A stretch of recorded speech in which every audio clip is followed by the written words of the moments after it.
spaced 75 miles apart, fibers can be made to have only 0.2 decibel per kilometer of the attenuation.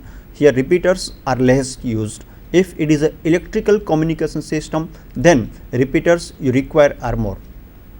Reliability, more resilient than the copper in extreme environmental conditions. Size, lighter and more compact than the copper. You can say copper wire used, then it is more bulkier. Flexibility, unlike you can say impure brittle glass fiber is a physically very flexible. Disadvantage of the system, you can say every communication is having their advantages and disadvantages. Here the disadvantage includes the cost of the interfacing equipment necessary to convert the electrical signals to the optical signals. Basically at the transmitting end we need to use the transducer which converts the electrical signal into the optical signal. There are two types of optical sources as I told in initial part. One is the LED, another is the laser. So we need to convert our electrical information from the electrical to the you can say optical by suitable you can say transducer. What is transducer? Transducer is the device which converts one form of energy into the another form. Here you can say our LED or the laser is the transducer. Now what we do, we are transmitting the information from you can say transmitting end via optical cable which carries the information in a light form. At the receiving end we can understand only the electrical form. That's why this optical you can say signal should be converted back into the electrical form by using a suitable transducer. You can say photodiode, avalanche diode, pin diode are the best transducers for the you can say detecting purpose. Optical transmitters, receivers, one word is there is a splicing. So disadvantage in optical fiber, what we need to do, if the fiber cable length is not suitable for the long distance communication, then we need to connect two fibers, we need to join two fibers. So joining of the two fibers can be achieved with the help of two methods. One is the splicing, another is the connectors. Splicing you can say is a permanent connection developed between the two cables, and connectors, if you are using normal connectors, then you can say remove, you can minimize the connections, you can remove the connections whenever it is required. Splice, a method of permanently connecting two fibers. Splicing must be done in a way that it does not introduce excessive losses. If two ends are not properly aligned, light will escape at the junction and result in a loss. So during the time of splicing, two fiber ends should be aligned properly. There are two types of splicing techniques. One is the fusion splicing, another is a mechanical splicing. In a fusion splice, fusing the two fibers, and in a mechanical splice, mechanically lining up the two edges and permanently positioning them is a mechanical splice. Now during this splice, our objective is to minimize the loss, because when we connect two ends there should not be air gap between the two cores. That's why there is a index matching gel is used. Here the Ri, that is the refractive index of index matching gel, is almost equal to the refractive index of the core. So index matching gel is added at the junction, you can say at the interface where core and air and again air and core comes. So it helps to eliminate any variation in refractive index from fiber to air and air to fiber. In fiber optic systems, the losses from splices and connectors can be more than in the cable itself. Losses are there due to the cable, but these losses are very much less compared to the losses obtained with the help of splicing or the you can say connections carried out during the two cable connections. Losses results from axial or angular misalignment, then air gaps between the fibers, rough surfaces at the ends of the fibers. Here one can say the upper part indicates that two fibers are not aligned properly, hence the signal from the one of the core are not transmitted into the second core. Again in figure upper part right hand side, there is a certain angle is developed between the cable 1 and cable 2, hence you can say there is a loss of the signal. Then in a figure 3 there is a air gap between the two, you can say, cables. This air gap introduces the change in refractive index of core number 1, then refractive index of air, then air to again cable number 2 refractive index. In figure number 4 you can say the core of the two cables are not, you can say, symmetric. There is a rough part in the core side. So coupling the fiber to sources and detectors creates a losses as well, especially when it involves a mismatch in a numerical aperture or in the size of the optical fibers. Good connections are more critical with single mode fiber due to the lower numerical aperture. So figure shows the connections developed for the optical fiber communication. A splice is a permanent connection and connector is a removable.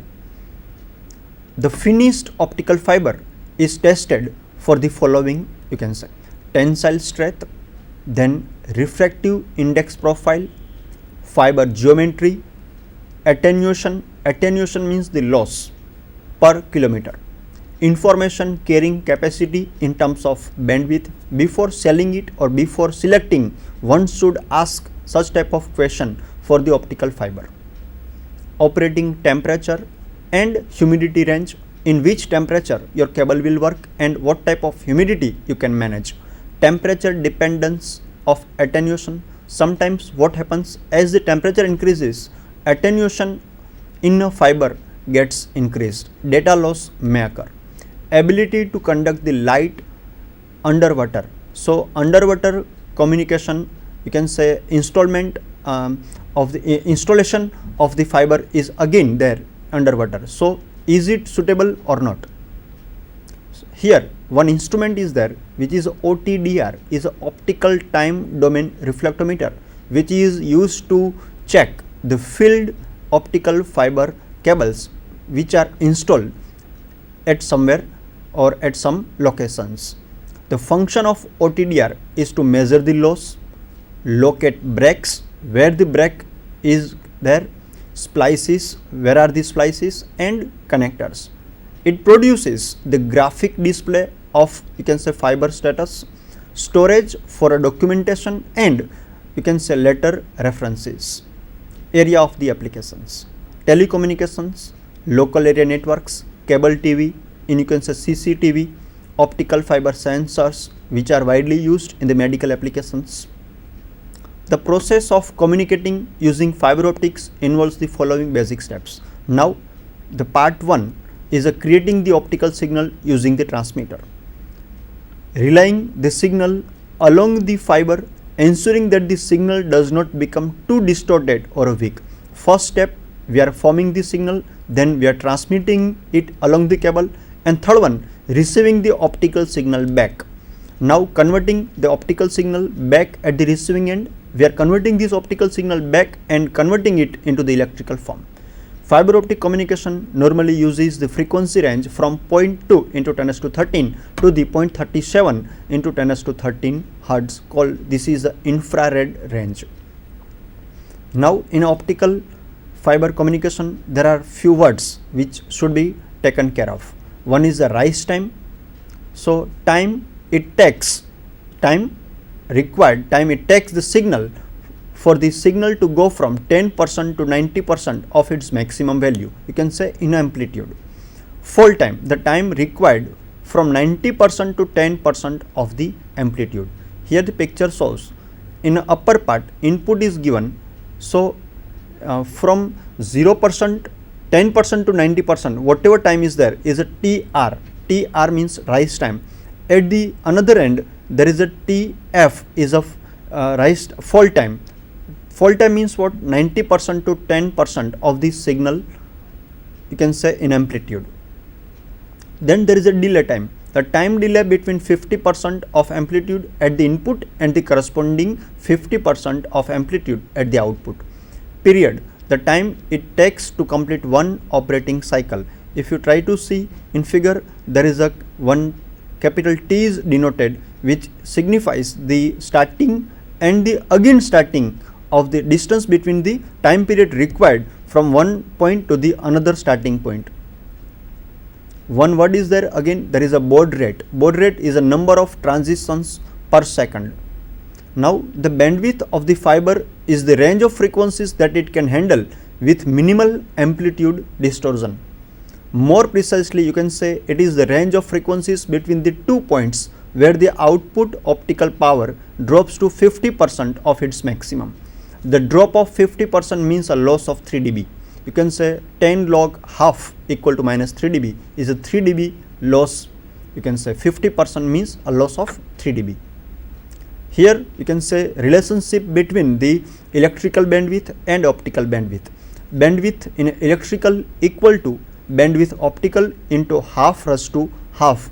Very simple relation, you can say bandwidth electrical equal to bandwidth optical into 0.707.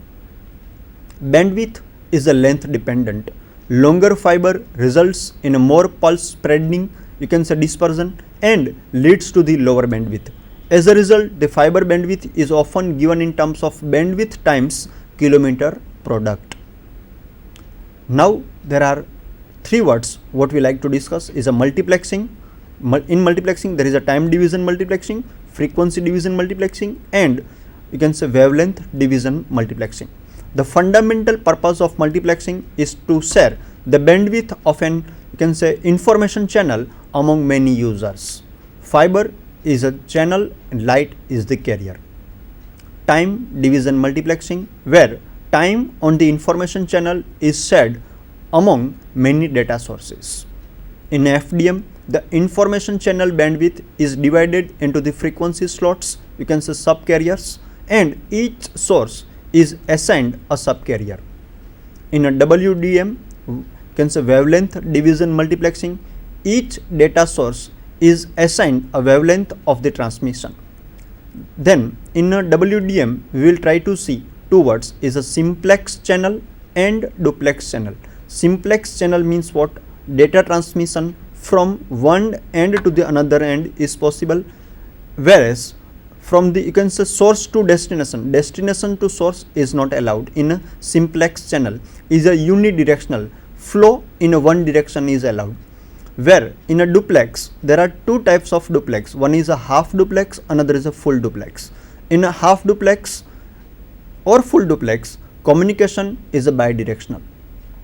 Here figure shows the simplex communication system where the block number 1 indicates the transmitter and a driver. Then that the function of transmitter is to give signal to the optical source. Then there is a media, you can say fiber. Function of fiber cable is to carry the information in an optical form from the optical source to the photodetector. You can say photodiode, you can say any type of photodetector can be used. Then there is a receiver. So this one is the simplex communication system where communication from one end to the another end is possible. Another end to, you can say again, reversible communication is not possible in a simplex communication system. This one is a half duplex system. In a half duplex, at a time one can transmit or one can receive the information. Transmission and reception of the signal at a time is not allowed. So you can say there is a channel and the selection is carried out first, whether you are transmitting the information or you are receiving the information. So there is a direction control button is taken out or carried out in, you can say, then there is a data transmitter, optical source, then you can say cable, then you can say photodetector and receiver if you are transmitting the information. If you are receiving the information, then the flow is from the destination to the source. There is a transmitter, optical source, fiber cable, you can say photodetector and receiver. This one is the half duplex where either way communication is allowed at a time. And in a full duplex, you can transmit the information at the same time one can receive the information. The talk we are carrying in a mobile, you can say is a full duplex. One can speak at the same time one can listen. Then one word is there is a line width. Line width of a light energy and of a light source is the width in a wavelength between the 2 points where the light energy drops off to 1/2 its maximum power. So if I am having the wavelength 800, 810, 820, 830 and 840 nanometer, 820 nanometer I am getting the maximum peak. Now if one try to see, maximum peak is a 1, if divided by 2 it becomes 0.5, and you draw the line from 0.5 towards the horizontal, what happens? There is a, you can say, wavelength is observed 810 and at the another end wavelength observed is 830. So what is line width? Line width is the, you can say, difference of wavelength where frequency or wavelength is divided by 2, you can say 50%. So 830 and 810, the difference of 830 and 810 is the 20, is our line width in this example. Then what is inter-symbol interference? The overlapping of binary symbols is known as the inter-symbol interference. The line width of the source has a serious effects on the overall performance of the fiber optic system. The large line width yields a large number of modes for the same numerical aperture and lowers the maximum data rate of the system. Optical source features. Light intensity large enough to make long distance fiber communication. Whatever source we used, it should have the highest intensity.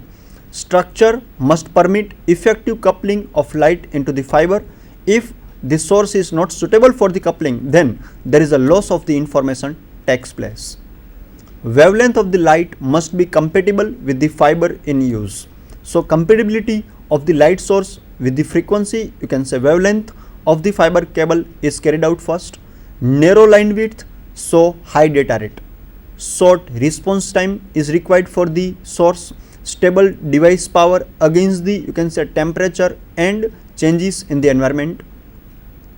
In communication applications, power introduced into the fiber is typically 10 to 100 microwatt if LED is used, you can say light emitting diode is used, and approximately around 1 milliwatt with laser source is used. Now we'll try to see few numericals based on our talk.